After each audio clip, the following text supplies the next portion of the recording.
From boomers to zoomers, from LinkedIn to brain rot, from the humble origins of HTML MySpace profiles to the dizzying heights of skibbity 8riz gyatsus phantom tax. The issue of the online generational divide is a hot topic, and people seem more preoccupied than ever with the growing disconnect between age groups. With the arrival of Generation Beta in 2025, and the chaos of the attempted US TikTok ban still fresh in our minds, it feels as though the gap between the young and the old is getting wider and wider.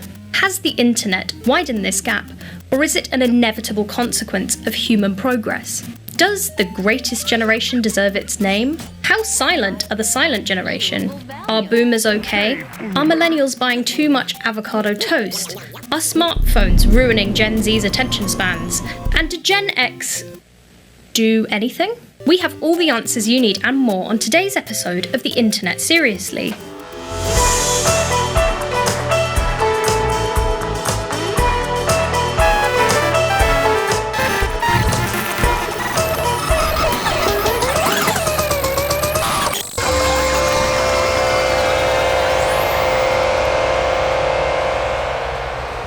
Hi, I'm Alice and welcome to The Internet Seriously. This is our very first pre-recorded episode in a series where we plan to take a deep dive into the online world. If you like this video, give us a like. If you don't like this video, tell us why in the comments. You can watch our podcast live on YouTube every Friday at 10:30 a.m. Greenwich Mean Time, and you can subscribe to our channel on YouTube, Spotify, Apple Music and TikTok while it lasts. Speaking of TikTok, what's been going on in America and what has that got to do with the online generational divide?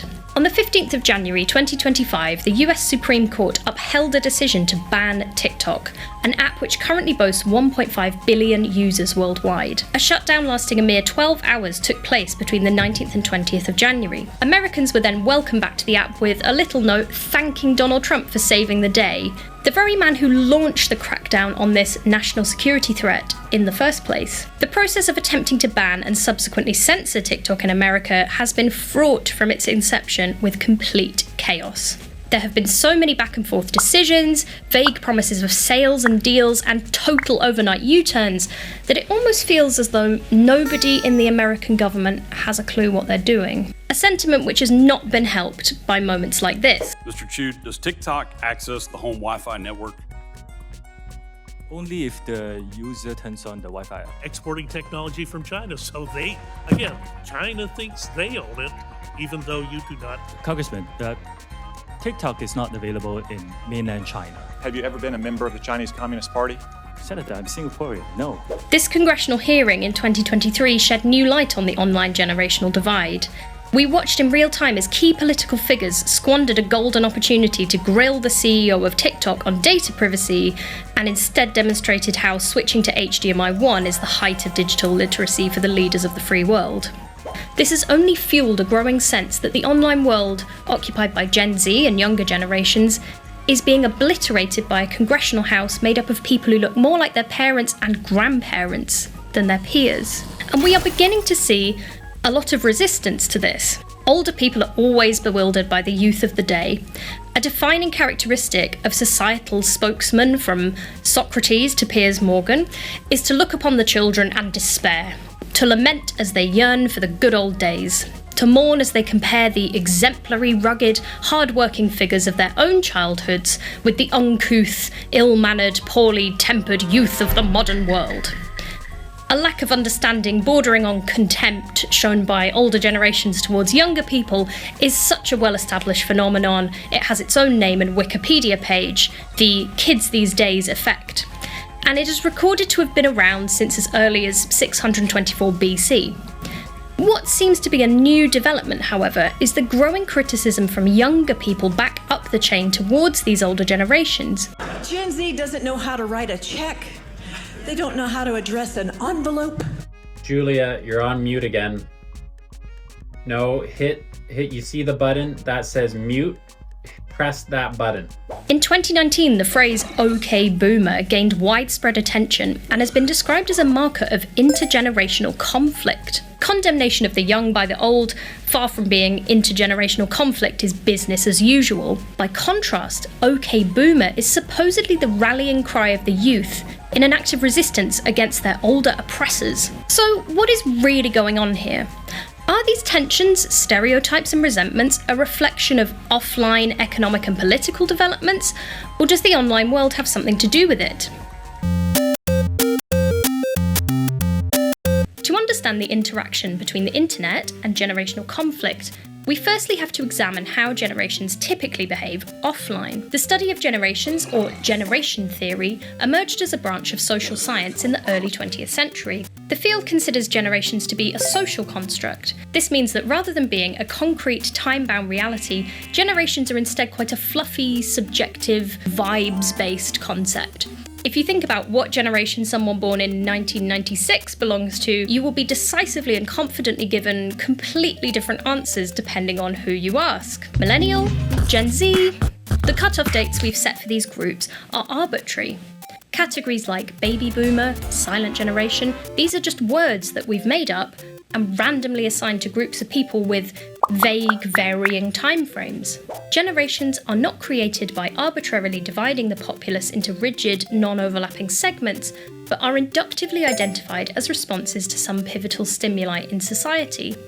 This is a quote from Karl Mannheim, the first man on record to have explored the idea of generations through an academic lens. Mannheim popularised the idea of the imprint hypothesis, the idea being that major events, such as natural disasters, wars, pandemics, leave their mark on a cohort of young people as they cause them to perceive the world differently to their elders. What truly separates out generations, according to social science, is not time, but differences in experience. Now, if we imagine for a moment that the internet never existed, there have certainly been a lot of major world events in the last 40 years which are likely to have left their imprint on each generation. The world that was once inhabited by the so-called greatest generation, the oldest living generation at the time of recording, and Generation Beta, the newest generation of babies being born in 2025, is unrecognisable. The economy alone has played a considerable role in generational division.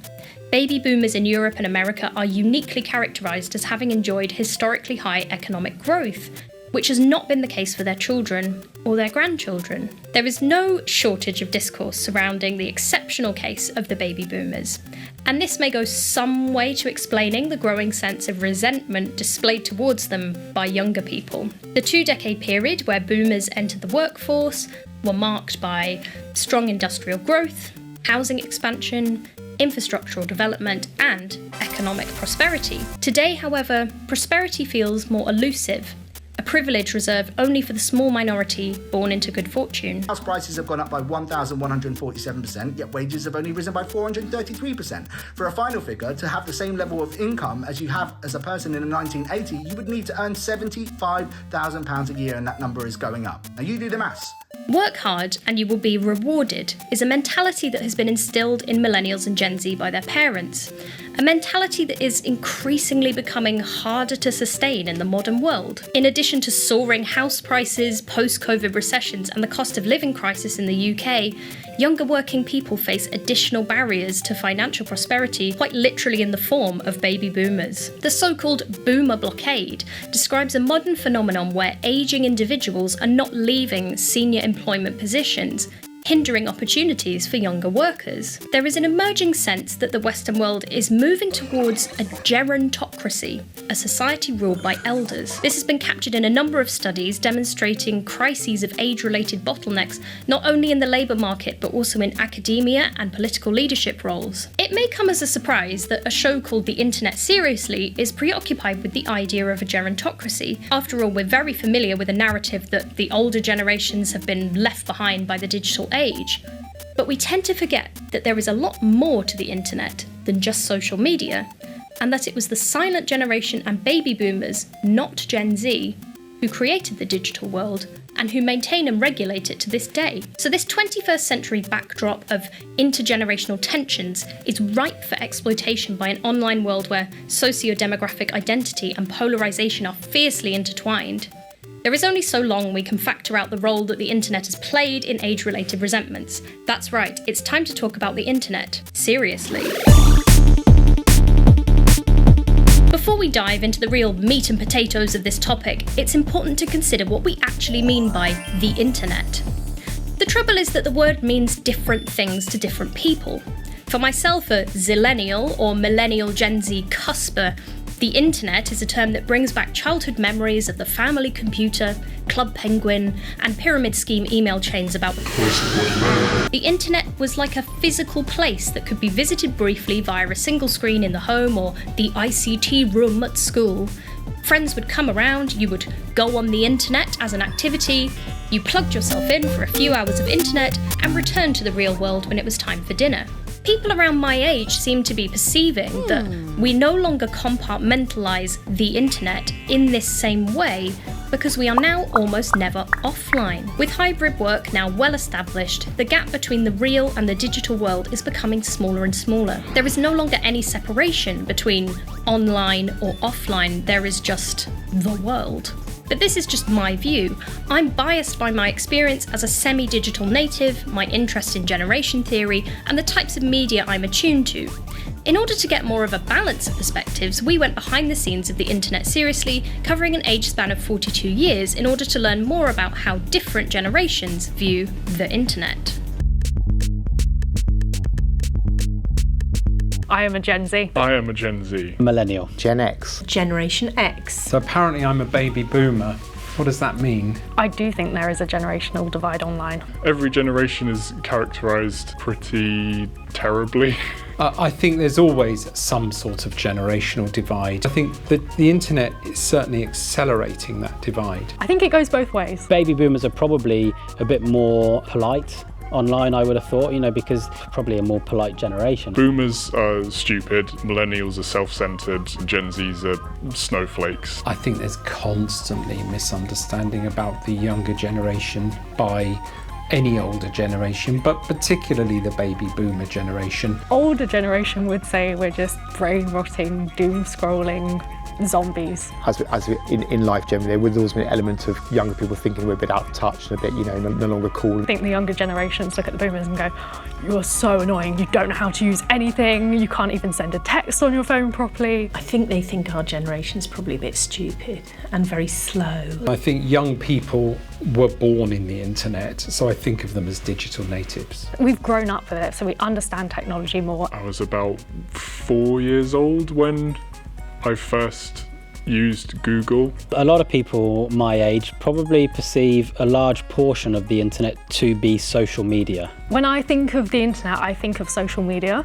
I feel like people, my grandparents for example, think of the internet as like opening up a Word document. I think the baby boomers, my generation, are absolutely terrified. If they type a message like hello, I've got to be careful. The reality is, as a lot of young people know, is nobody cares about any of it at all. As a kid, the internet was always about access to online games. My generation is the Facebook generation. Football Simulator, Electric Man, it's like finding the website with the cool games on. When you actually have to explain what is the internet, it's a massive range of things. Reviewing games, collecting games. If you want to learn about an adventure game, it's like you've got to play this. I think when we talk about the internet, we are actually meaning social media. I love watching young people interact with technology because they're so quick and so confident. But that doesn't necessarily mean that they really understand the pipes and wires and what's going on underneath. I probably think of myself as a digital immigrant. I'm having to have everything translated. It's like languages. We're fluent in it. My age group just isn't there. And so they think of the younger generation and the conversations I have with other baby boomers as owning that space. There's several areas where the generational divide, I think, goes the other way, and that young people have felt excluded, left out, left behind, not listened to, and that is in policy making. I think there are certain actors in the internet governance space that are really happy keeping the younger generation out of it. Where there is resentment for different generations probably comes down to different opportunities, and that isn't necessarily because of the internet or because of online. I think because of the nature of the way economies have exploded and the way that money has changed value, I think boomers have had a nice opportunity to, you know, have had things purchased, houses, for example, at a really cheap price, and they've skyrocketed.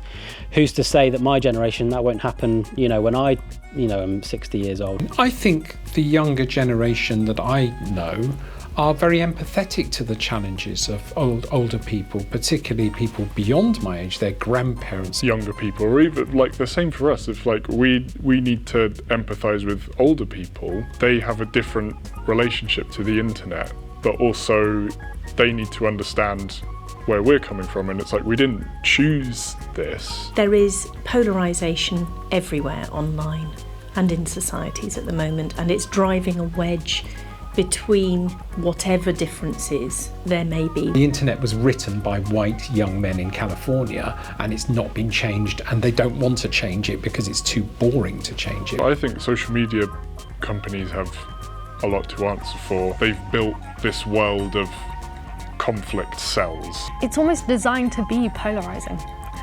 They want you to pick a side. And so I feel like in order for everyone to get along, that has to change first. Because if you split people apart and create controversy, then you're going to get more views, more likes, more shares. So I'm just a baby boomer. Yeah, only just a baby. Yeah, which admits my age, which I'm unhappy about.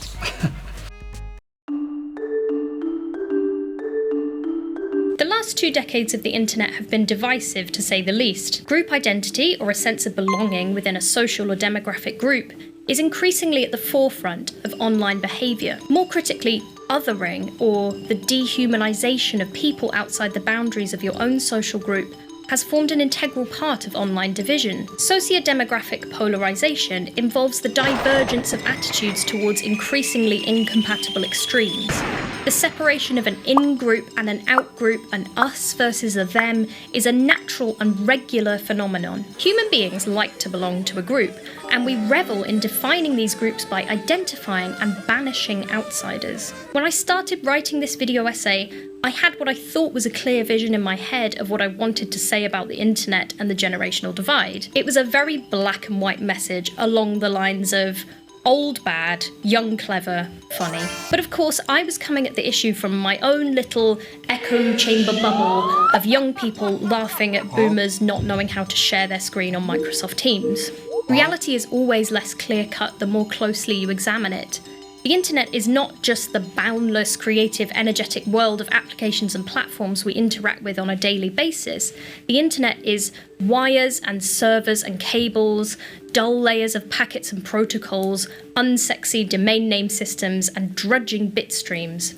The architects of the internet belong to the silent generation, the same generation we are now ridiculing for not understanding how TikTok works. Digital literacy has come to mean something very shallow. Being able to switch to HDMI 1, unmute a Zoom call, or download a PDF might be skills that we laugh at older people for not having. But the people who actually know about the internet, the people who maintain the domain names and servers and routers, develop standards and laws to regulate it, and who now have the ability to change the political landscape of entire countries, are not millennials or Gen Z. So are we all doomed to more and more generational division and resentment? Or is there something that could be done to readdress this gap? What generation do you belong to, and how would you solve the generational divide? Let us know in the comments. Also, if you have any topics that you think would be interesting for us to explore on the internet seriously, we'd love to hear your suggestions. Don't forget to subscribe to our YouTube channel so that you never miss a live podcast on Friday mornings at 10:30 AM GMT. I've been Alice, and thank you for listening to the Internet Seriously.